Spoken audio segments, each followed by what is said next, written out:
Hello and good morning everyone. I welcome you all at Eduverse News Analysis. Today is 14th April 2023 and we are going to discuss important news and articles from The Hindu newspaper. So let's see what important news we got today to discuss. Before starting the video, for PDF join Telegram channel Eduverse News Analysis. Link आपको description box में provided है. Make sure video को last तक देखें so that सारी important news आपके यहाँ पर cover हो. So let's see what important news we got today to discuss. Now, first article is goods export grew 6%, import 16.5% in 2022 and 23. 2022 and 23 का अगर हम डेटा देखते हैं तो इस फाइनेंशियल ईयर में हमारा जो गुड्स का एक्सपोर्ट है उसमें हमें कितनी ग्रोथ देखने को मिली है 6% एंड इम्पोर्ट्स में 16.5%.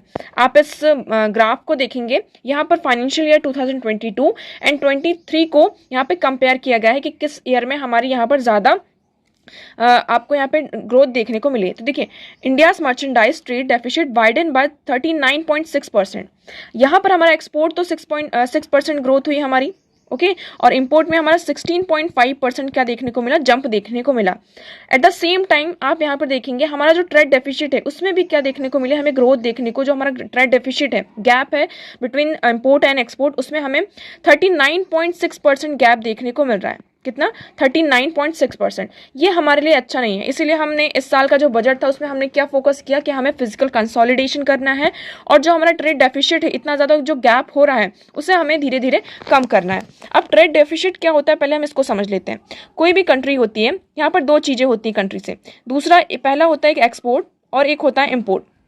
एक्सपोर्ट में हम आइटम्स को दूसरी कंट्री में क्या करते हैं, सोल्ड आउट करते हैं, एक्सपोर्ट करते हैं. ठीक है, इससे क्या होता है, कंट्री में जहाँ पे हमने एक्सपोर्ट किया वहाँ पर क्या होते हैं, फॉरेन रिजर्व्स आते हैं, है ना. फॉर एग्जांपल, यहाँ पर मैं कोई सामान मैंने इंडिया में इसकी मैन्युफैक्चरिंग करी और मैंने इसका एक्सपोर्ट किया, एक्सपोर्ट दूसरी कंट्री में किया, तो वो अपनी करेंसी में उस पर्टिकुलर आइटम को परचेस करेंगे. तो इससे क्या होगा, उस इंडिया में क्या होगा, फॉरेन का जो रिजर्व है, फॉरेन रिजर्व से वो यहाँ पर बढ़ेगा. ओके, और अगर एक्सपोर्ट होता है तो उसको आइडियल माना जाता है. क्यों? आप तभी एक्सपोर्ट करेंगे जब आपके पास कोई सामान एक्सेस में होगा. कोई भी चीज़, जो किसी भी पर्टिकुलर चीज़ को जब हम एक्सपोर्ट कर रहे हैं तो वो आइटम कैसा होगा, एक्सेस में होगा. एक्सेस में होगा, इट मीन्स आप उसकी मैन्युफैक्चरिंग कर रहे हैं, मैन्युफैक्चरिंग हो रही है आपकी कंट्री में, इट मीन्स यहाँ पर जॉब क्रिएशन होगा. जॉब क्रिएशन है तो यहाँ से क्या है, मतलब कि जो डेमोग्राफिक डिविडेंड है, आपका जो पर कैपिटा इनकम है वो कैसा है, अच्छा है. तो हम अगर किसी कंट्री का एक्सपोर्ट ज़्यादा होता है इन कंपैरिजन टू इंपोर्ट तो इसे आइडियल सिचुएशन मानी जाती है और अच्छा माना जाता है. बट यहाँ पर अगर हम चीज़ों को, आइटम्स को इंपोर्ट ज़्यादा करते हैं तो ये हमारे लिए प्रॉब्लम हो जाती है. मतलब अगर हम एक्सपोर्ट के कंपैरिजन में इंपोर्ट ज़्यादा करते हैं तो ये हमारे लिए अच्छा नहीं होता. मतलब कि हम आइटम्स को यहाँ पर चीज़ें ज़्यादा खरीद रहे हैं और बेच कम रहे हैं. तो मतलब हमें खरीद रहे हैं, तो जैसे कि हमने यूएस से कुछ आइटम खरीदा, है ना, तो वो जब यहाँ पर करेंसी को एक्सेप्ट करेंगे तो हमसे वो डॉलर में ही एक्सेप्ट करेंगे, है ना. हम यहाँ पर जो ट्रेड होता है वो डॉलर में होता है, तो हमें हमारा जो फॉरेन रिजर्व होगा वो धीरे धीरे क्या होता जाएगा, खाली होता जाएगा, कम होता जाएगा.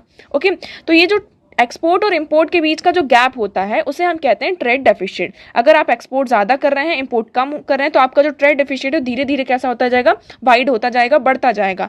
और अगर आप इंपोर्ट कम कर रहे हैं और एक्सपोर्ट ज़्यादा कर रहे हैं तो उस कंडीशन में जो आपका ट्रेड डेफिसिट होगा वो धीरे धीरे क्या होगा, कम होगा. अब इंडिया क्या करता है, इंडिया में हम एक्सपोर्ट ज़्यादा करते हैं आइटम्स को, इंपोर्ट ज़्यादा करते हैं. क्या क्या चीज़ें इंपोर्ट करते हैं आप यहाँ पर देख सकते हैं. पहला, हम क्रूड ऑयल का बहुत ज़्यादा इंपोर्ट करते हैं. आप सभी को पता है क्रूड ऑयल का हम इंपोर्ट करते हैं. ऑल्दो हम इसके जो प्रोडक्ट्स हैं, हम यहाँ पे पेट्रोलियम और क्रूड ऑयल, इसके जो फर्दर प्रोडक्ट्स होते हैं उसका हम एक्सपोर्ट भी करते हैं. ऐसा नहीं है सिर्फ हम क्रूड ऑयल्स को इंपोर्ट ही करते हैं. ओके, तो और सेकंड आप देख सकते हैं हम यहाँ पे गोल्ड का बहुत ज़्यादा क्या करते हैं, इंपोर्ट करते हैं. थर्ड, अगर हम बात करें इलेक्ट्रॉनिक आइटम्स का भी हम क्या करते हैं, यहाँ पर इंपोर्ट करते हैं. आप यहाँ पर देखेंगे तो ये सारे जो हम आइटम्स हैं इनका इंडिया में इंपोर्ट ज़्यादा होता है. ओके, तो इसी के चलते यहाँ पे ये कहा है कि अगर हम सिर्फ लास्ट ईयर से कंपेयर कर रहे हैं तो हमारा इंपोर्ट और एक्सपोर्ट तो यहाँ पर राइज हुआ है, उसमें जंप हमें देखने को मिला है. But at the same time हमारा जो ट्रेड डेफिसिट है वो भी यहाँ पर क्या हुआ है, वाइडन हुआ है. ओके, तो आई होप आपको ये पूरा क्लियर होगा. नेक्स्ट मूव करते हैं. BBC India's foreign exchange violation under ED scanner. अब यहाँ पे इन्फोर्समेंट डायरेक्टरेट ने ये कहा है कि जो BBC इंडिया है, British Broadcasting Corporation, has intimated inquiry into the BBC India under the Foreign Exchange Management Act for suspected violation. तो यहाँ पे ये कहा जा रहा है कि BBC इंडिया ने को यहाँ पर कुछ फॉरेन एक्सचेंज वॉल्यूशंस हुए हैं, जिसके कारण इनके ऊपर इंक्वायरी बैठाई जाएगी। आप सभी को पता है कि ये सब क्यों हो रहा है। बीबीसी ने अभी 2-3 महीने पहले जनवरी में ही एक डॉक्यूमेंट्री रिलीज की थी जिसका नाम था द मोदी क्वेश्चन, जो गुजरात जो राइट्स हुए थे 2002 में उससे रिलेटेड थी। ओके, इसी के बाद से यहाँ पे फिर आईटी डिपार्टमेंट की यहाँ पर रेड पड़ी थी। उन्होंने ये कहा था कि जो बीबीसी है, उन्होंने जो टैक्स है, बहुत सारी जो रेमिटेंसेस हैं उन पर यहाँ पे उन्होंने टैक्स यहाँ पर पे नहीं किया है, तो वहाँ पर उनका टैक्स भी हुआ था। और अब कहा जा रहा है कि फॉरेन एक्सचेंज मैनेजमेंट एक्ट यहाँ पर, उसके तहत यहाँ पे जो प्रोविजन है उसका कुछ वॉल्यूशन हुआ है। उस वॉल्यूशन के थ्रू यहाँ पर क्या हो रहा है, the enforcement director has intimated inquiry, यहाँ पे इंक्वायरी बिठाई गई है। ओके, तो ये देखिए हमारे लिए इतना इंपॉर्टेंट नहीं है, हमने सिर्फ इसको यहाँ पे जनरली न्यूज़ में था इसलिए डिस्कस किया। नेक्स्ट मूव करते हैं। Now next article is Ambedkar statue to be unveiled today. अब आप सभी को पता है आज क्या है, 14 अप्रैल को हम यहाँ पर आज अंबेडकर जयंती के रूप में इसको सेलिब्रेट करते हैं, है ना, एनिवर्सरी ऑफ BR अम्बेडकर। अब यहाँ पे क्या हुआ है आप देखेंगे, the stage is set for the inauguration of 125 feet statue of doctor BR Ambedkar in Hyderabad on Friday coinciding with his birth anniversary. आज उनकी बर्थ एनिवर्सरी है और हैदराबाद में अब क्या किया जा रहा है, डॉक्टर BR अम्बेडकर जी का 125 फीट जो स्टैचू है इसका इनॉग्रेशन किया जाएगा। ओके, ये 2016 से ये पूरा स्टैचू का जो स्ट्रक्चरिंग वगैरह ये सारी चीज़ें चल रही थी और इसको बहुत आइकॉनिक प्रोजेक्ट माना जा रहा है। मतलब 125 फीट जो स्टैचू है और 50 फीट जो हाइट है उसका पेडेस्ट्रल है। इसके आसपास यहाँ पर एक म्यूजियम भी, इसको आइकॉनिक जो ये प्रोजेक्ट है पूरा, इसके आसपास पूरा म्यूजियम भी है जिसमें डॉक्टर BR अम्बेडकर से रिलेटेड जितने भी यहाँ पे इंपॉर्टेंट उनके जो लाइफ इवेंट्स थे उनसे रिलेटेड सारी चीज़ों को वहाँ पर रखा जाएगा, उनके बारे में उनको बताया जाएगा। अब देखिए ये हमारे लिए बहुत इंपॉर्टेंट हो जाता है डॉक्टर BR अम्बेडकर। इससे रिलेटेड हम यहाँ पर कुछ इनके इंपॉर्टेंट पॉइंट्स के बारे में देख लेते हैं। तो ये कहाँ बॉर्न हुए थे, 1891 में माहो, central province, now Madhya Pradesh. उस टाइम जब मध्य प्रदेश में इनका क्या हुआ था, बर्थ हुआ था।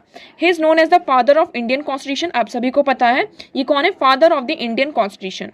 Okay, India first law minister, और इंडिया के फर्स्ट लॉ मिनिस्टर थे ही। ये ड्राफ्टिंग कमेटी के जिन्होंने न्यू कॉन्स्टिट्यूशन हमारा बनाया था उसको यहाँ पे क्या किया था, चेयर किया था।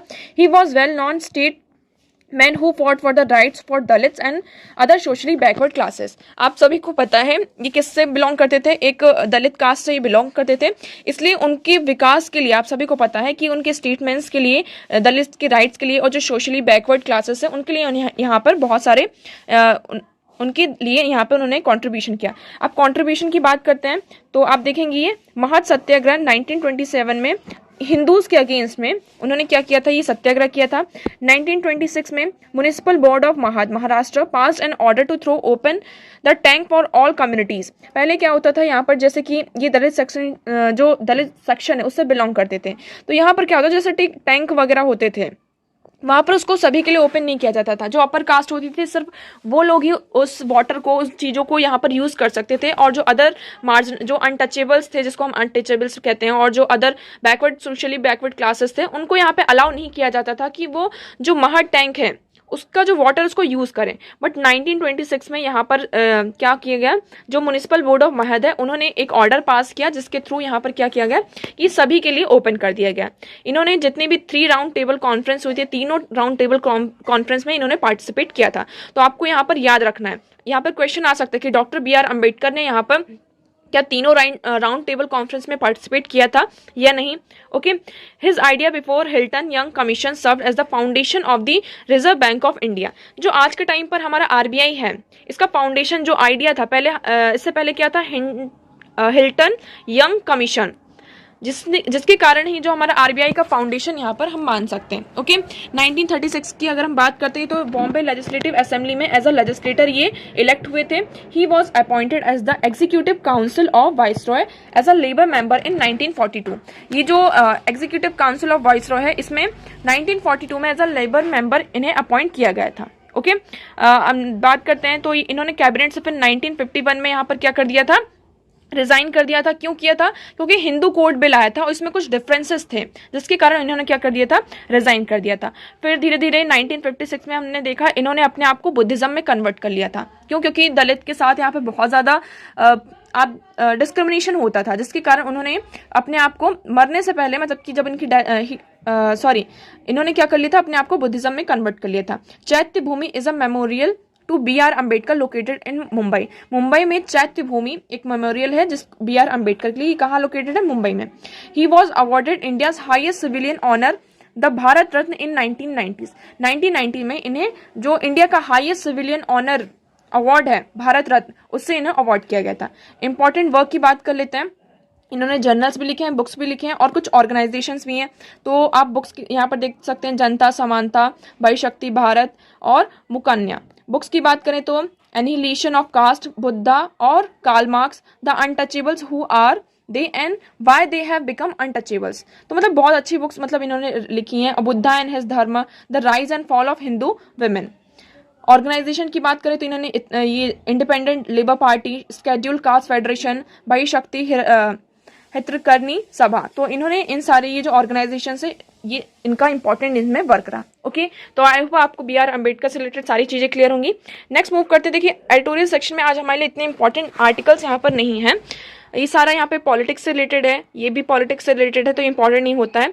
ये वाला आर्टिकल हमारे लिए थोड़ा सा इंपॉर्टेंट हो जाता है, और ये जो आर्टिकल है ये भी इसी से रिलेटेड है। आप इसको बी.आर. अम्बेडकर जी से यहाँ पे रिलेट कर सकते हैं कि उन्होंने किस तरीके से जो दलित्स को पॉपुलराइज किया है ना। तो इसको हम यहीं पर डिस्कस कर लेते हैं कि आज बी.आर. अम्बेडकर जी की क्या है, बर्थ एनिवर्सरी है, और उन्होंने मतलब कि सोशल जस्टिस का उनका एक विजन क्या था, सोशल जस्टिस था कि सोसाइटी में जितने भी लोग हों उन्हें मतलब कि सारे राइट्स मिले, जो कि अपर कास्ट जो है, अपर कास्ट है और लोअर कास्ट, सभी को एक तरीके से यहाँ पर देखा जाए। इनके साथ जो डिस्क्रिमिनेशन होता है लोअर कास्ट पीपल के साथ, दलित के साथ, तो वो ना हो, है ना। तो इसमें देखिए अब इसी के चलते आप सभी को पता है हमारे कॉन्स्टिट्यूशन में भी जो अनटचेबिलिटी है उसको यहाँ पे क्या किया गया है, क्रिमिनलाइज किया गया है ना। हमारे पास क्या है, पूरी इक्वालिटी का राइट है। हमने यहाँ पे जो बैकवर्ड सोशली और बैकवर्ड क्लासेस है उनको यहाँ पे रिजर्वेशन भी प्रोवाइड किया है, ताकि वो क्या कर सके, आगे आ सके। देखिए, although we have provided reservation, still we are seeing that they are not, मतलब कि उनका जो पार्टिसिपेशन है सोशली बैकवर्ड क्लासेस का, उनका जो पार्टिसिपेशन है स्टिल अभी बहुत ज़्यादा कम है ना। हमने यहाँ पे रिजर्वेशन तो प्रोवाइड किया, आप यहाँ पर देख सकते हैं कि Ambedkar visualised that non political public spaces, education institution, media, culture and art industries should be democratized, allowing Dalits to play an effective role as entitled citizens। हम यहाँ पे क्या है, इंडिया के सिटीजन्स हैं, तो उनका ये विजुअलाइजेशन था, ये ऐसा था कि जो भी नॉन पॉलिटिकल पब्लिक स्पेसेस हैं, जैसे कि एजुकेशनल इंस्टीट्यूशंस हो गए, मीडिया, कल्चर, आर्ट इंडस्ट्रीज, तो यहाँ पर आपको क्या करना है, ये जो इनको अलाउ करना होगा, इनका इफेक्टिव रोल होना चाहिए, दलित्स को यहाँ पर अलाउ करना होगा।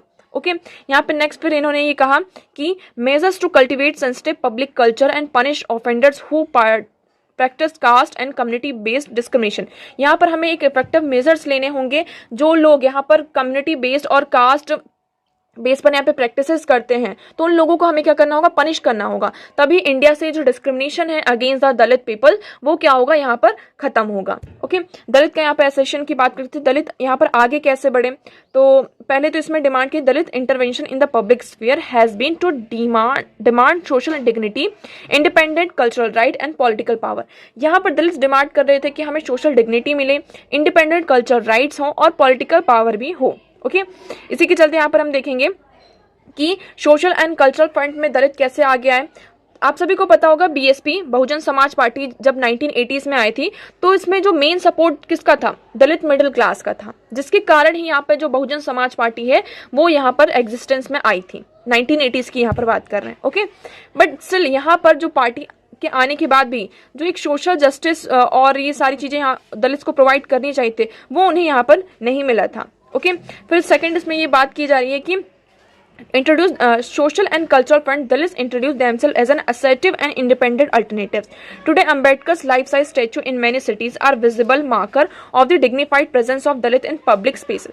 दलित जो होते हैं उनका हम पब्लिक स्पेस में बहुत ज़्यादा क्या देखते हैं, हम पार्टिसिपेशन देखते हैं। आपने यहाँ पे देखा होगा कि दलित यहाँ पे जो कॉन्स्टिट्यूशन डे है उसको यहाँ पे सेलिब्रेट करते हैं। क्या अदर आपने किसी और सेक्शन में यहाँ पे देखा, जगह जगह पर हम देखते हैं कि डॉक्टर बी.आर. अम्बेडकर जी के यहाँ पे स्टैचूज हैं, जिस क्या करता है वो जो एक डिग्निफाइड प्रेजेंस है दलित्स की, ये क्या करता है, उसको यहाँ पर पब्लिक स्पेस में उसकी प्रेजेंस को बताता है कि हम भी यहाँ पर क्या डिग्निफाइड यहाँ पर है। उसके बाद आप देखेंगे कि यहाँ पे जो मैसिव गैदरिंग होती है, कुछ भी जो हिस्टोरिकल साइट्स में आप देखते हैं, और जो भी छोटे छोटे इवेंट जिनको हम यहाँ पर मतलब एक तरीके से इंपॉर्टेंस नहीं देते हैं, तो ये जो दलित पीपल होते हैं ये क्या करते हैं, उन सारे इवेंट्स को यहाँ पे इंपॉर्टेंस प्रोवाइड करते हैं और मैसिव गैदरिंग करते हैं हिस्टोरिकल साइट्स में, जिससे उन्हें ये पता चलता है कि हाँ पब्लिक लाइफ में हमारी भी क्या है, उससे क्या होता है वो ऐसा सेंस करते हैं कि पब्लिक लाइफ में हमारी डिग्निटी और यहाँ पर इक्वालिटी से हमें यहाँ पर क्या किया जा रहा है, उन्हें उनके पास है।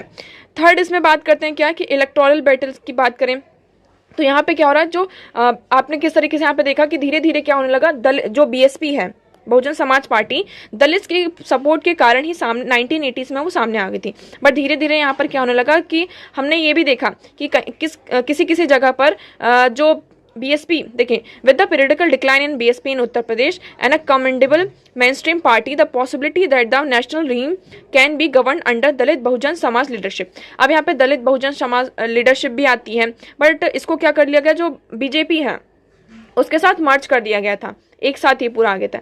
अब देखिए रियलिटी की बात करते हैं कि इस आर्टिकल में तो दलित के बारे में बहुत अच्छा बताया गया कि दलित का सोशल स्फेयर में, पॉलिटिकल स्फेयर में हर जगह उनका पार्टिसिपेशन है और वो आगे बढ़ रहे हैं। बट अगर हम रियलिटी की बात करते हैं तो रियलिटी में कुछ भी ऐसा है क्या, नहीं। देखिए, conventional classes and caste relationship have not reform much. हम यहाँ पर अगर रियलिटी की बात करते हैं तो आप सभी को और हमें भी पता है कि इन रियलिटी यहाँ पे जो कास्ट रिलेशनशिप है और क्लास का जो कन्वेंशनल क्लास है वो अभी भी इसमें रिफॉर्म की हमें जरूरत है। Growing cases of caste atrocities, violence, assault are enough to depress Dalit hope for social emancipation. तो इसमें आज हम देख रहे हैं कितने ज़्यादा यहाँ पर हमें केसेस देखने को मिलते हैं, कास्ट एट्रोसिटीज़, यहाँ पे वॉयलेंस होते हैं, उनके साथ यहाँ पे कितना ज़्यादा असॉल्ट किया जाता है, उन्हें डिप्रेस किया जाता है। तो यहाँ पे यही बताया जा रहा है कि जो आज के टाइम पर हम इस आर्टिकल में तो बहुत अच्छी चीज़ें बताई गई, ऊपर से आप देखेंगे तो दलित का यहाँ पे पार्टिसिपेशन तो हमें हर जगह दिख रहा है, बट स्टिल अगर हम ग्राउंड रियलिटी देखें तो वहाँ पर दलित को क्या किया जा रहा है, उन्हें सप्रेस किया जा रहा है। ओके, तो आई होप आपको ये पूरा आर्टिकल यहाँ पे क्लियर होगा। Next article is neutral not passive.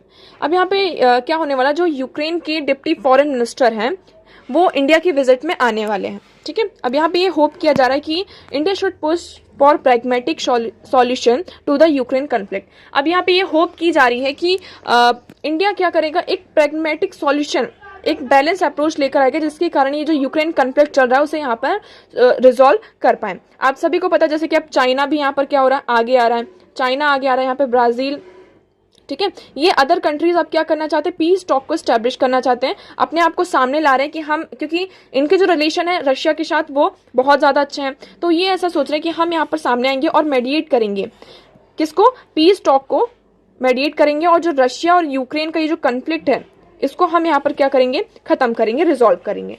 अब यहाँ पे इस विजिट में ये ऐसा कहा जा रहा है, पहले तो हमने देखा था कि जो इंडिया का स्टैंड था इस कन्फ्लिक्ट को लेकर, इससे यूक्रेन बिल्कुल भी खुश नहीं था, आप सभी को ये पता था, ठीक है।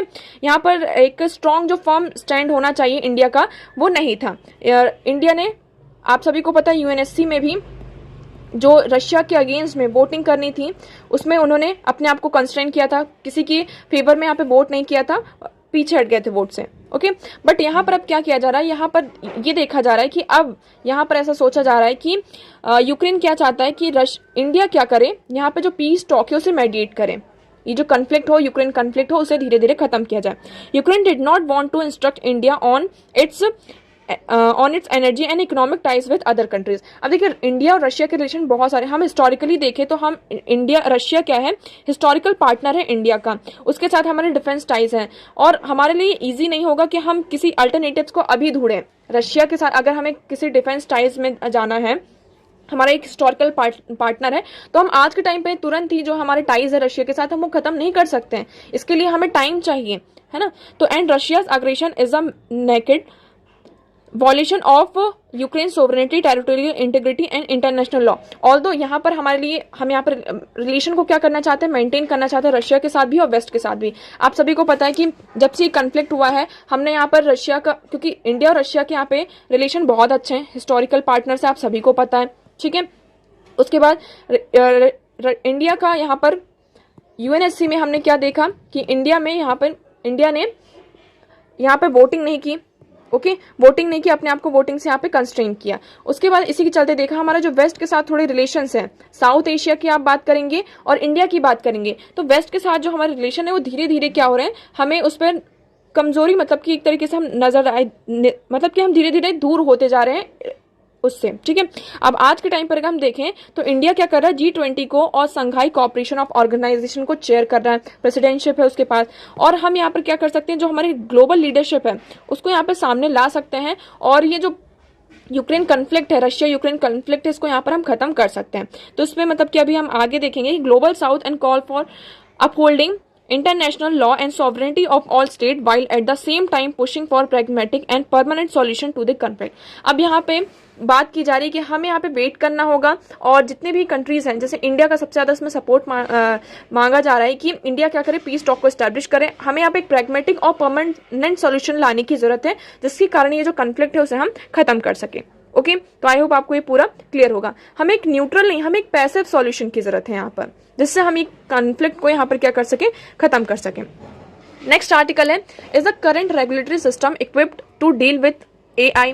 अब ये आर्टिकल है आर्टिफिशियल इंटेलिजेंस से रिलेटेड। इसमें ये कहा जा रहा है कि देखिए, the growth of artificial intelligence technologies and their deployment has raise question about piracy, monopolisation and job losses. यहाँ पे ये कहा जा रहा है कि जब से आर्टिफिशियल इंटेलिजेंस आया है, इसके कारण क्या हो रहा है कि जो हमारी प्राइवेसी है इस पर क्वेश्चन उठ रहे हैं, मोनोपलाइजेशन हो रहा है, और जॉब्स का बहुत ज्यादा यहाँ पर क्या हो रहा है, लॉस हो रहा है। अब इसमें देखिए, ये आर्टिकल इतना ज्यादा इंपॉर्टेंट नहीं, इसमें सिर्फ यही डिस्कस किया गया है कि अब आर्टिफिशियल इंटेलिजेंस को हम क्या कर रहे हैं, हमारा जो करंट रेगुलेटरी सिस्टम है उसके साथ इक्विप किया जा रहा है। क्या हम इसको अच्छे से डील कर पाएंगे या नहीं कर पाएंगे। इक्विप किया जा रहा है इन द सेंस कि देखिए, आर्टिफिशियल इंटेलिजेंस का यूज हम कहीं ना कहीं कर रहे हैं, है ना, नॉट डायरेक्टली बट इनडायरेक्टली। जैसे कि अब हम एयरपोर्ट्स में जाते हैं तो हमारा जो फेस रिकॉग्नाइजेशन सिस्टम है, ओके, जो हमारी पुलिस सर्विसेज है, यहाँ पर भी क्या थंब वाला जो थंब प्रिंट होके आपकी यहाँ पे प्रेजेंस लगती है कि आप यहाँ पर अटेंडेंट है या नहीं, वहाँ पे भी फेस रिकॉग्नाइजेशन होता है। तो बहुत सारी ऐसी चीजें हैं कि जिसमें हम यहाँ पर क्या कर रहे हैं, आर्टिफिशियल इंटेलिजेंस का यूज कर रहे हैं हमारे सिस्टम में।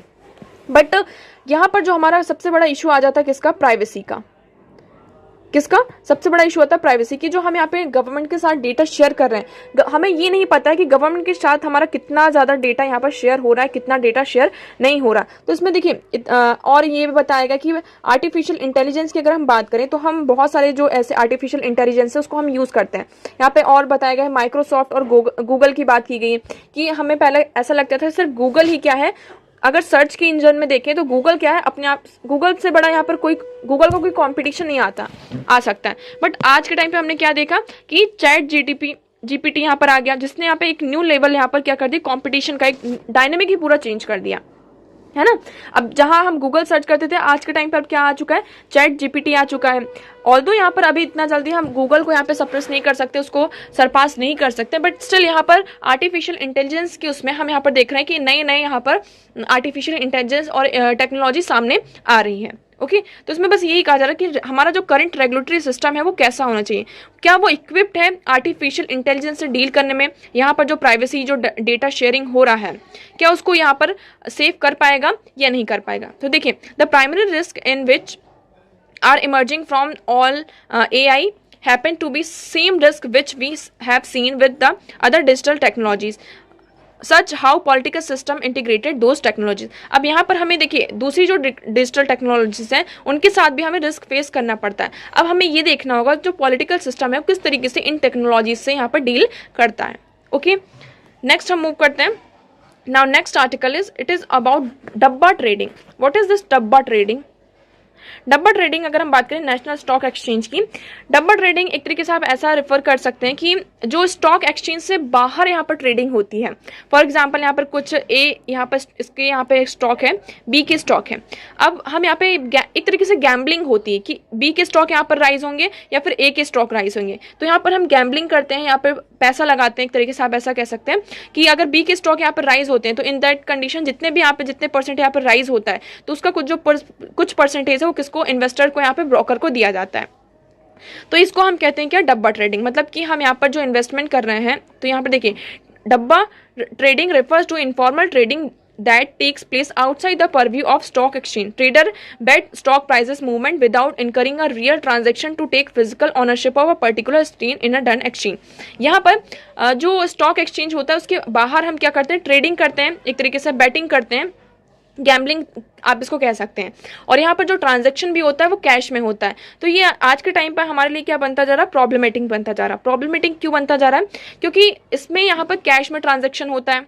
आप हाथों हाथ, जैसे कि यहाँ पर दो पर्सन है, एक ये ए है, बी है। अब बी ने यहाँ पे क्या करी, बैटिंग करी कि ये जो पर्टिकुलर XYZ एक्सचेंज है इसका जो प्राइस होगा इतना राइज होगा। अगर राइज हो गया तो ठीक है, इसको यहाँ पर क्या करना होगा, ये जो ए है ये हार गया तो इसको यहाँ पे इसको पैसे देने होंगे, तो ये कैश में पैसे दे रहा है, ठीक है। अगर इसके प्राइस यहाँ पे लो होते तो इन दैट कंडीशन बी क्या करेगा, इसको यहाँ पर पैसे देगा। तो इस तरीके से यहाँ पे बैटिंग चलती है। अब यहाँ पर क्या होता है, कैश में ट्रांसफर होता है, तो ये जो लोग हैं ये टैक्सेशन से यहाँ पर बच जाते हैं।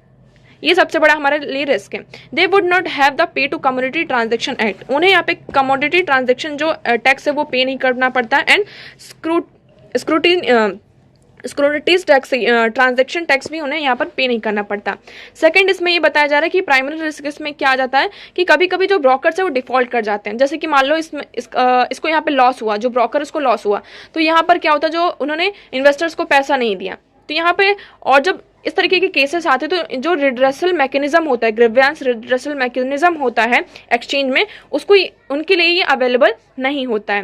नेक्स्ट हम बात करें यहाँ पे जो ब्लैक मनी है, इसको ये इनकरेज करता है। ओके, तो इसी के चलते यहाँ पे ऑब्जर्व किया जा रहा है कि आज के टाइम पे अगर हम देख रहे हैं इंडिया में जो डब्बा ट्रेडिंग है वो बहुत ज़्यादा हमारी इकोनॉमी को क्या कर रहा है, इफेक्ट कर रहा है। अब देखिए डब्बा ट्रेडिंग को यहाँ पे रिकॉग्नाइज करते हुए क्या हुआ है, इसे ऑफेंस माना गया है under section 23 section 1 of the Securities Contracts Regulation Act SCRA 1956 upon the conviction can invite imprisonment of a term extending up to 10 years or fine up to 25 crore or both। तो यहाँ पर जो हमारा SCRA 1956 का जो ये regulation act है, इसके अंडर जो सेक्शन 23 क्लॉज 1 है, इस डब्बा ट्रेडिंग को रिकॉग्नाइज किया गया एज अ ऑफेंस। अगर कोई पर्सन यहाँ पे कन्विक्ट होता है तो उसे यहाँ पर 10 ईयर्स की क्या हो सकती है, इम्प्रिजनमेंट हो सकता है, और 25 करोड़ रुपीस का उसको फाइन यहाँ पे पे कर सकता है, या फिर दोनों चीजें यहाँ पर हो सकती हैं। ओके, तो आई होप आपको पूरा ये डब्बा ट्रेडिंग क्या है यहाँ पर क्लियर होगा। नेक्स्ट मूव करते हैं, ये हमारे लिए यहाँ पे प्रीलिम फैक्ट निकल कर आ जाता है मुद्रा स्कीम। तो इसमें ये कहा जा रहा है कि कुछ लोग यहाँ पे जो मुद्रा स्कीम है उसको क्रिटिसाइज करते हैं। मुद्रा स्कीम के अंदर क्या होता है, जो कॉर्पोरेट सेक्टर में हम मेनली यहाँ पे लोन प्रोवाइड करते हैं। लोन कितना, मतलब 50,000 से लेकर 1 लाख तक के बीच का यहाँ पर लोन प्रोवाइड किया जाता है। अब इसको यहाँ पर हमारे जो प्राइम मिनिस्टर है उन्होंने ये कहा कि दोज क्रिटिसाइजिंग मुद्रा scheme don't understand the power of micro finance. यहाँ पे माइक्रो फाइनेंस जो है उसको यहाँ पर आगे बढ़ाने के लिए यहाँ पर क्या किया जा रहा था, मुद्रा स्कीम के तहत उन्हें यहाँ पर लोन प्रोवाइड किया जा रहा था ताकि वो जो उनका एंटरप्रेन्योर्स है वो आगे बढ़ सके। तो इसमें हमारे प्राइम मिनिस्टर ने ये कहा कि जो माइक्रो फाइनेंस है उसकी जो पावर उसको अंडरस्टैंड नहीं कर रहे, उसको अंडर एस्टिमेट किया जा रहा है। तो वो लोग उसको क्या वही कर रहे होंगे जो मुद्रा स्कीम को क्रिटिसाइज कर रहे होंगे। अभी मुद्रा स्कीम क्या है इसके बारे में हम देख लेते हैं। इसे 2015 में लॉन्च किया गया था, providing loans up to 10 lakh to the non corporate and non farm small micro enterprises. इसमें जो नॉन कॉर्पोरेट सेक्टर और जो non farm small micro enterprises हैं उन्हें यहाँ पर 10 लाख तक का क्या किया जाता है, लोन्स प्रोवाइड किया जाता है। Mudra which stand for micro unit development refinery agency limited. तो आपको इसको फुल फॉर्म याद रखना है। इस financial institution setup by the government, it provide funding to the non corporate small business sector through various last mile financial institutions like banks, non-banking financial companies, micro financial institution MFI. मुद्रा does not lend directly or micro entrepreneurs individuals. ये directly किसी micro entrepreneurs और individuals को यहाँ पे lending नहीं करते हैं। ये किसको प्रोवाइड करते हैं, जो non corporate small business sector हैं उनको थ्रू जो फाइनेंशियल इंस्टीट्यूट बैंक्स के थ्रू ही क्या किया जाता है, इनको लोन प्रोवाइड किया जाता है। इसमें 3 प्रोडक्ट्स आ जाते हैं मेनली। कौन कौन से, अब ये 3 प्रोडक्ट्स आपको याद रखना है। मुद्रा हैज क्रिएटेड 3 प्रोडक्ट्स। कौन कौन सा, Shishu, Kishor and Tarun as per the stage of growth and funding needs of the beneficiary micro unit. तो शिशु में यहाँ पे कितना लोन कवर होता है, अगर शिशु है तो 50,000 तक का, किशोर में यहाँ पर 50,000 से लेकर 5 लाख अप टू 5 लाख, और तरुण मतलब 5 lakh to up to 10 lakh तक का आपको लोन यहाँ पे प्रोवाइड किया जाएगा। Loans under this scheme are collateral free loans. यहाँ पे फ्री लोन्स यहाँ पे प्रोवाइड किया जाता है, कोई इंटरेस्ट चार्ज इसमें नहीं होता। अचीवमेंट्स की बात करें तो सबसे ज्यादा इस मुद्रा स्कीम से जो विमेन्स है उनको यहाँ पर क्या हुआ है, फायदा हुआ है। ठीक है, तो देखिए as per the survey conducted by ministry of labour and employment help PMMY Pradhan Mantri Mudra Yojana help and generation of 1.12 crore net additional employment from 2015 to 18। यहाँ पे जो सर्वे कंडक्ट किए उसके द्वारा ये बताया गया कि इसके कारण यहाँ पे 1.12 करोड़ जो नेट एडिशनल एम्प्लॉयमेंट जनरेट हुआ 2015 से 18 के बीच में। Out of 1.12 crore estimated increase the employment women accountant for 69 lakh. तो मतलब 62% इसमें से कौन है, वुमेन ही है जिनको यहाँ पे सबसे ज्यादा क्या हुआ इस स्कीम से फायदा हुआ है, इसकी बेनिफिशरीज रही हैं। ओके, तो आई होप आपको ये पूरी स्कीम यहाँ पर क्लियर होगी। तो आज के लिए इतना ही। आई होप आपको सारी चीजें क्लियर होंगी। आज ज्यादा आर्टिकल्स नहीं थे, जितने भी थे हमने यहाँ पे डिस्कस किया। वीडियो कैसा लगा कमेंट सेक्शन में जरूर बताइएगा। वीडियो को लाइक करना और चैनल को सब्सक्राइब करना ना भूलें। पीडीएफ के लिए आप ज्वाइन कर सकते हैं टेलीग्राम चैनल एडुवर्ड्स news analysis. So that's for all today. Thank you so much for discussion.